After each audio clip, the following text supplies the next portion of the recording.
29 Maret 2020, ibadah raya yang dilakukan di rumah kami masing-masing ya Tuhan, karena adanya wabah virus corona. Tuhan, Engkau pasti mempunyai maksud yang indah melalui hal-hal yang tidak enak yang kami hadapi pada saat ini. Engkau sedang mengajarkan banyak hal kepada kami semuanya untuk kebaikan bagi kami orang-orang percaya. Tuhan, karena itu pada sore hari ini kami rindu untuk mendengar firman-Mu, mendengar pesan-pesan-Mu.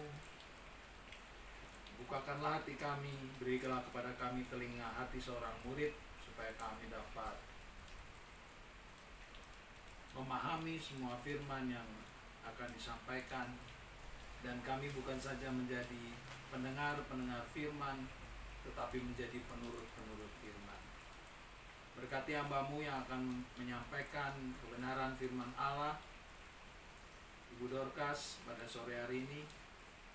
Biarlah Engkau bubuh sendiri kata-kata pada mulutnya, dan biarlah firman itu menjadi suatu rema di dalam kehidupan kami. Terima kasih ya Tuhan Yesus. Dalam nama Tuhan kami Yesus Kristus kami berdoa. Amin.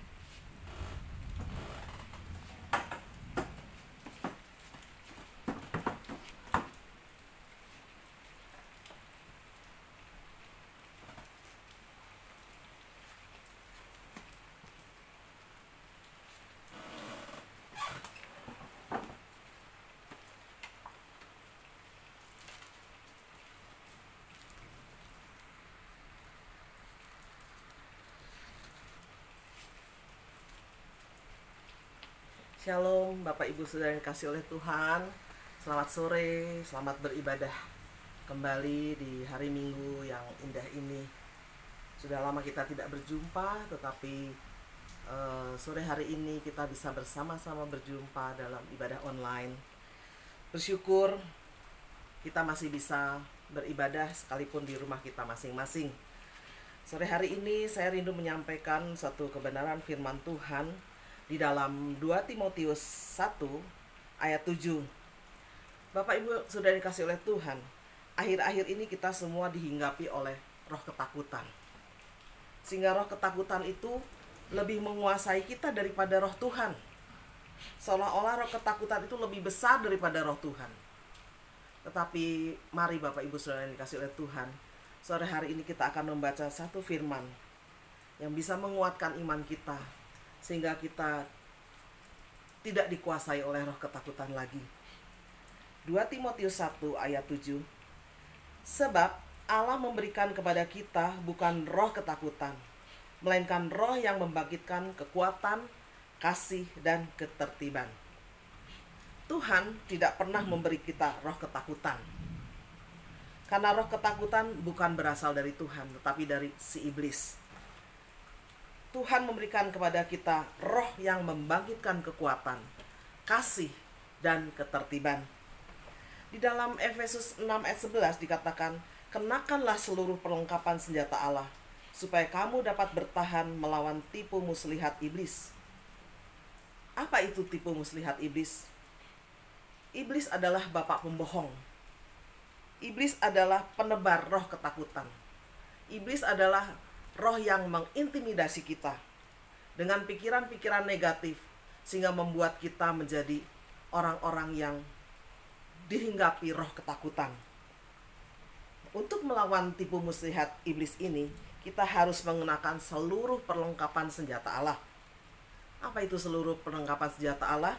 Kalau kita baca dalam Efesus 6 ayat 14 sampai 17, di situ dikatakan bahwa senjata rohani kita ialah kebenaran, keadilan, kerelaan, iman, dan firman Allah. Itulah senjata rohani kita. Dan di dalam perjuangan kita melawan si jahat iblis, kita baca di dalam Efesus 6 ayat 12. Perjuangan kita bukanlah melawan darah dan daging, tetapi melawan pemerintah-pemerintah, melawan penguasa-penguasa, melawan penghulu-penghulu dunia yang gelap ini, melawan roh-roh jahat di udara. Jadi kita memerlukan senjata Allah untuk melawan pekerjaan si iblis ini. Karena yang diserang dalam kehidupan kita adalah pikiran kita. Si iblis sering membuat kita menjadi lemah. Lewat serangan-serangannya yang menyerang pikiran kita, membuat kita menjadi lemah, menjadi takut. Kita perlu mengenakan senjata Allah. Jangan mau dikalahkan oleh si iblis, si bapak pembohong itu. Iblis adalah bapak segala dusta. Itu terdapat dalam Yohanes 8 ayat 44. Dia adalah bapak segala dusta. Dia adalah bapak pembohong. Dan dia ingin menghancurkan manusia. Dia ingin membuat manusia itu stres, depresi, kacau, dan hancur. Dan itu pekerjaan iblis. Dan dia merasa senang ketika kita hancur semuanya. Tapi Tuhan datang memberi kekuatan, kasih, dan ketertiban dalam kehidupan kita. Tuhan memberikan kepada kita kekuatan. Di dalam Efesus 6 ayat 10 dikatakan, akhirnya hendaklah kamu kuat di dalam Tuhan, di dalam kekuatan kuasanya.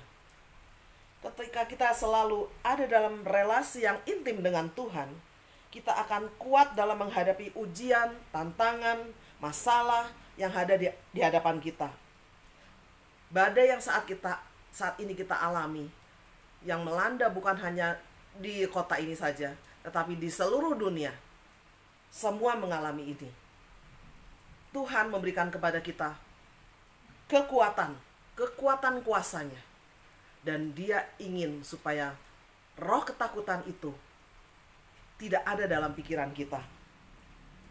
Ketika kita berelasi dengan Tuhan, memang kita membutuhkan waktu. Tidak bisa kita berelasi dengan Tuhan hanya sepintas lalu, hanya asal-asalan, hanya kalau kita mau. Tetapi kita berelasi dengan Tuhan, kita sisihkan waktu. Jangan memberikan sisa-sisa waktu kita kepada Tuhan, tapi sisihkanlah waktu yang terbaik dari kehidupan kita. Mengapa seringkali Tuhan izinkan masalah datang dalam kehidupan kita? Agar kita mengingat bahwa manusia sesungguhnya adalah manusia yang lemah. Coba Bapak, Ibu, Saudara bayangkan semuanya. Seluruh dunia bisa dihentikan hanya oleh sebuah virus yang sangat kecil, yang tidak bisa dilihat. Seluruh dunia seolah-olah berhenti. Semua dirumahkan. Semua tidak bisa bekerja. Semua tidak bisa berrelasi satu dengan yang lain. Hanya karena sebuah virus yang sangat kecil. Marilah Bapak Ibu Saudara kasih oleh Tuhan, waktu-waktu ini ketika kita harus berada di rumah, kita bergunakan waktu kita sebaik-baiknya untuk berelasi dengan Tuhan, untuk memberikan waktu yang terbaik kita buat Tuhan. Jangan lagi kita memberikan sisa-sisa waktu kita, karena kita tahu Tuhan Allah Maha Kuasa. 2 minggu Tuhan sudah kasih waktu kita untuk berdiam diri dari semua kesibukan kita. Dan tentu kita mempunyai banyak waktu untuk Tuhan. 2 minggu ini Tuhan sudah melatih kita untuk berperang dalam tanda kutip, melawan tipu daya muslihat iblis, sehingga kita tahu bagaimana kita harus mengalahkan iblis si pendusta itu. Tuhan berharap bukan hanya dalam 2 minggu ini saja kita mendekatkan diri kepada Tuhan, tapi untuk seterusnya, bahkan untuk selamanya, kita harus selalu mendekatkan diri kepada Tuhan. Supaya apa? Supaya kita bisa menanggung segala perkara, karena di dalam Tuhanlah yang memberi kekuatan kepada kita. Filipi 4 ayat 13 dikatakan, segala perkara dapat kutanggung di dalam Dia yang memberi kekuatan kepadaku. Dan yang kedua adalah kasih. Dalam 1 Yohanes 4 ayat 18, di dalam kasih tidak ada ketakutan. Kasih yang sempurna melenyapkan ketakutan. Sebab ketakutan mengandung hukuman, dan barang siapa takut, ia tidak sempurna di dalam kasih. Jika kita memiliki kasih, maka kita tidak takut lagi. Takut yang berlebihan menimbulkan penyakit, saudara. Oleh sebab itu, biarlah kita pelihara hati kita supaya kita tidak takut. Sebab apa? Sebab kekuatan yang Tuhan berikan kepada kita, itu memberikan kepada kita kekuatan baru. Kasih yang ada dalam diri kita, itu memberikan kepada kita kekuatan baru. Dalam ketakutan itu mengandung hukuman, saudara.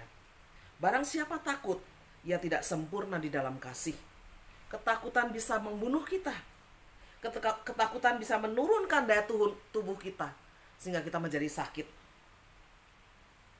Maka peliharalah kasih. Kobarkanlah kasih itu.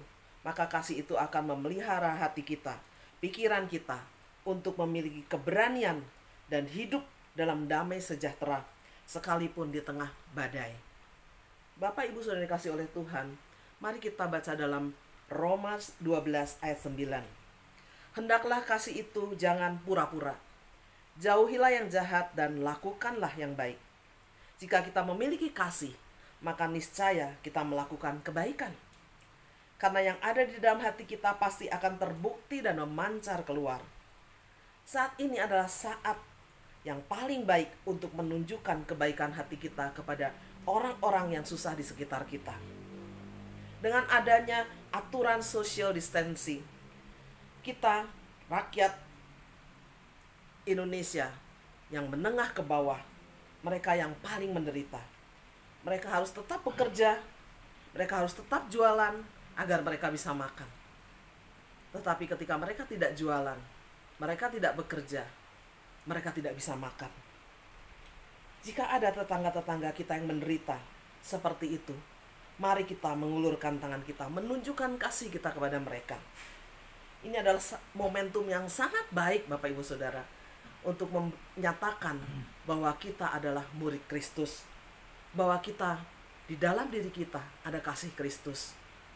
Mari kita berbagi dengan yang menderita kekurangan, agar kemuliaan Kristus nyata lewat hidup kita. Tidak usah takut kekurangan. Dengan kita berbagi, karena Tuhan pasti memelihara umatnya dengan cara yang tidak terduga. Jangan menimbun barang-barang di rumah. Jangan belanja berlebihan, karena hal itu akan menyusahkan banyak orang, Bapak Ibu Saudara, terutama rakyat kecil yang hidupnya di bawah rata-rata.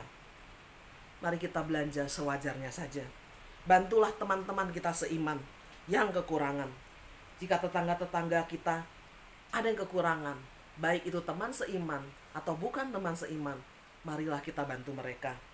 Menaburlah dalam masa-masa sulit, karena Tuhan pasti memelihara hidup kita.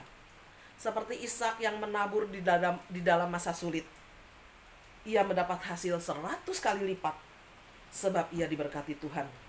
Tidak ada orang yang menjadi miskin dan kekurangan ketika ia berani menabur. Justru kunci daripada menuai adalah menabur.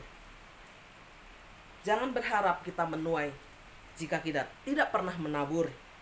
Nyatakan kasih kita di masa-masa sulit ini. Jangan fokus untuk kebutuhan pribadi terus-menerus, tapi marilah kita fokus untuk berbagi dengan sesama, menunjukkan kasih Kristus kepada orang-orang di sekitar kita. Dan yang ketiga adalah ketertiban.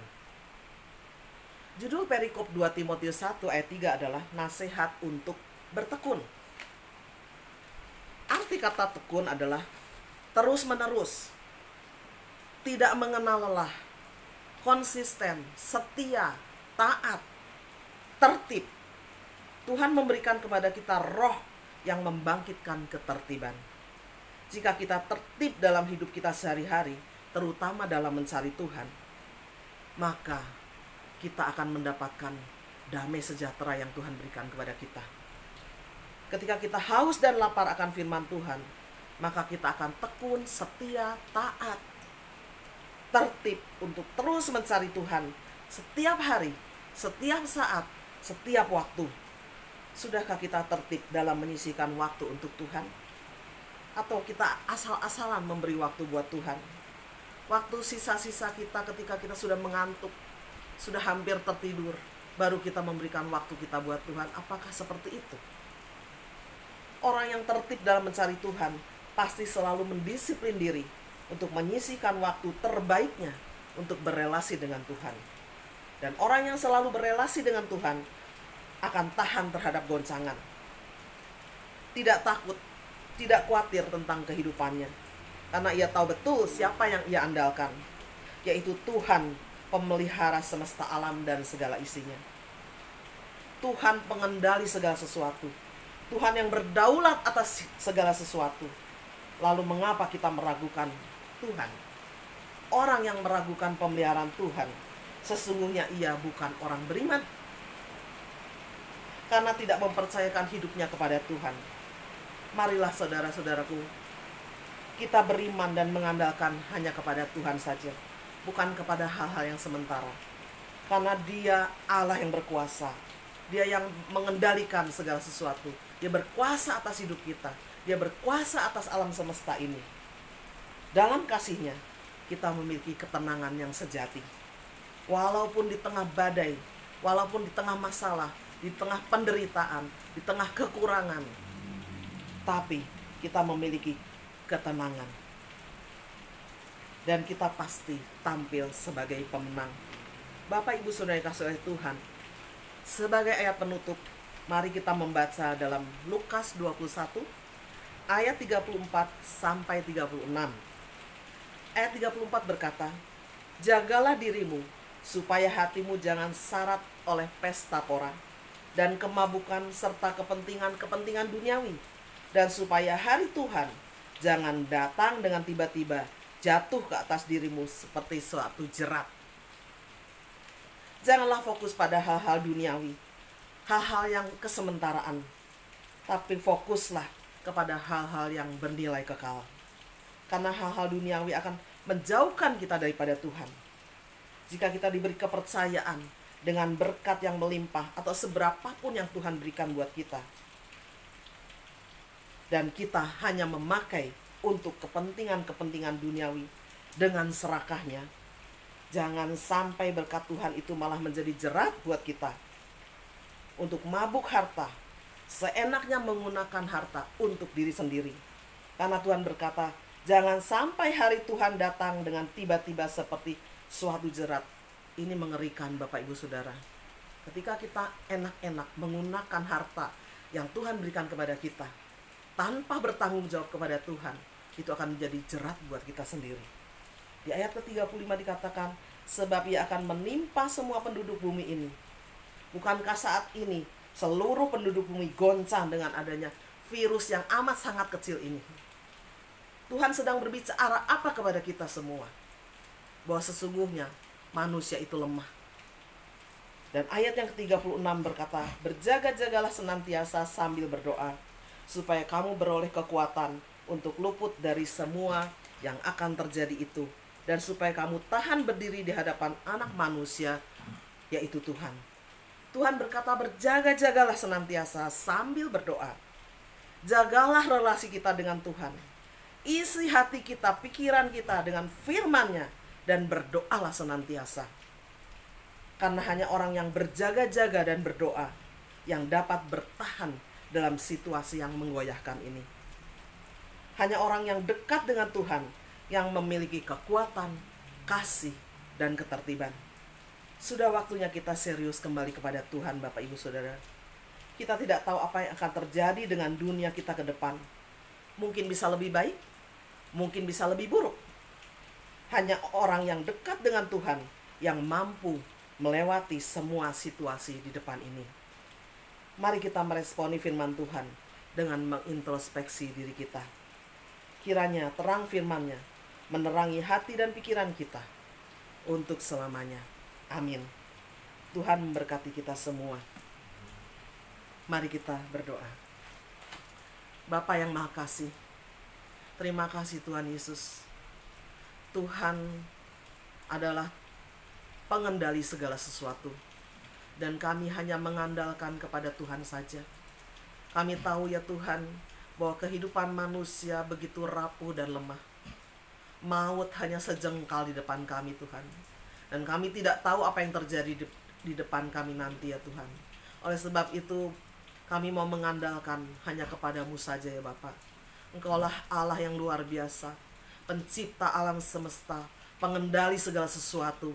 Engkaulah yang memberikan kepada kami kehidupan, dan Engkau juga yang bisa mengambil kehidupan kami.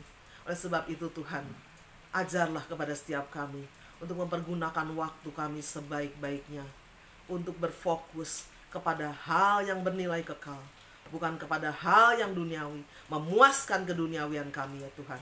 Tuhan, saat ini kami mohon pengampunan Tuhan, bagi diri kami sendiri, bagi gereja, bagi seluruh gereja-gereja di kota Bandung ini, bahkan di seluruh Indonesia dan di seluruh muka bumi ini Tuhan. Mungkin kami sudah begitu jauh dari Engkau, sehingga Engkau kembalikan kami kepada Engkau ya Tuhan. Dan melalui sebuah virus yang kecil, Engkau mengembalikan seluruh dunia untuk berpaling kepadamu kembali ya Tuhan. Tuhan Yesus, terima kasih Tuhan. Segala sesuatu Engkau izinkan terjadi, bukan tanpa tujuan. Tuhan adalah Tuhan yang bertujuan. Tidak pernah Engkau izinkan sesuatu terjadi tanpa tujuan, karena Engkau adalah Allah yang bertujuan. Terima kasih Tuhan, karena kami memiliki Tuhan yang luar biasa. Tuhan, kami mau datang kepada Engkau tersungkur di kaki-Mu dengan kerendahan hati. Mohon belas kasihan-Mu ya Tuhan.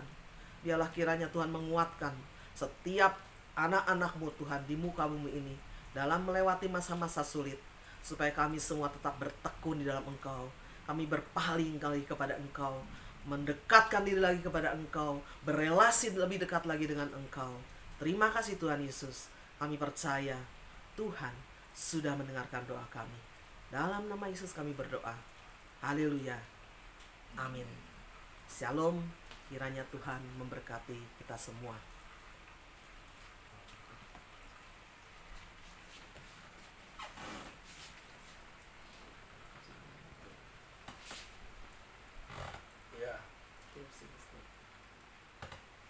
Mari kita sekarang berdoa untuk menutup ibadah kita. Saya minta Bapak Cindy untuk bawa kami di dalam doa.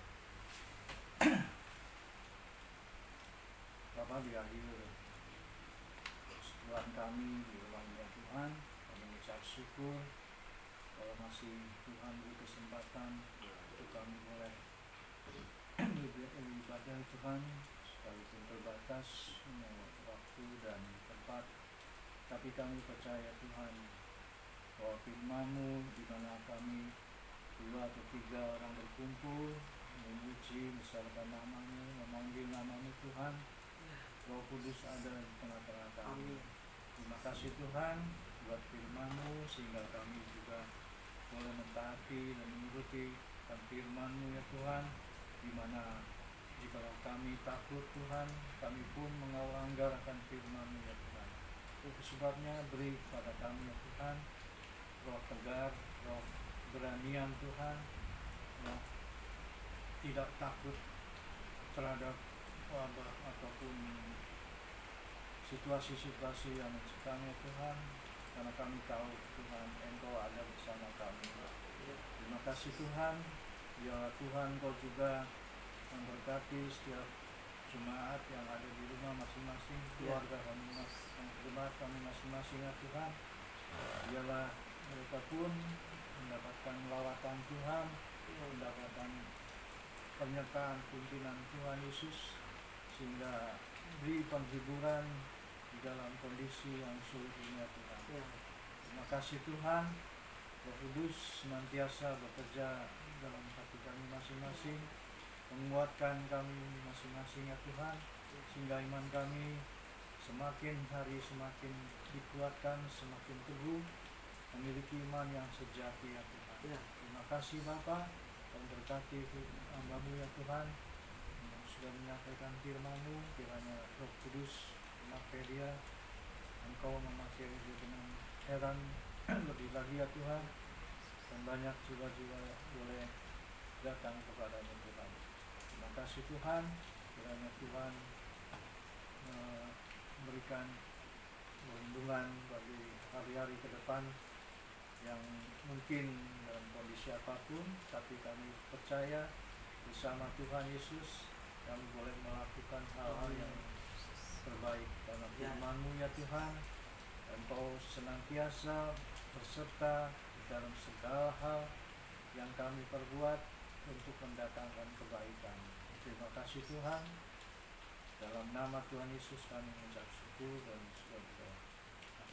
Jemaat yang dikasih oleh Tuhan, marilah kita melewati hari Minggu yang akan datang ini bersama dengan Tuhan. Andalkanlah Tuhan, pasrahkanlah, percayakanlah hidupmu kepada Tuhan, karena Tuhan akan memeliharakan hidupmu, menjadikanmu sebagai terang dan garam bagi dunia ini, bagi lingkunganmu masing-masing, dan bagi rumah tanggamu. Jemaat yang dikasih oleh Tuhan, terimalah berkat Tuhan, kiranya kasih setia abadi dari Allah Bapa, anugerah dari Tuhan kita Yesus Kristus, dan ketekunan pemeliharaan Roh Kudus ada senantiasa beserta dengan kita sekalian dari sekarang sampai selama-lamanya. Amin.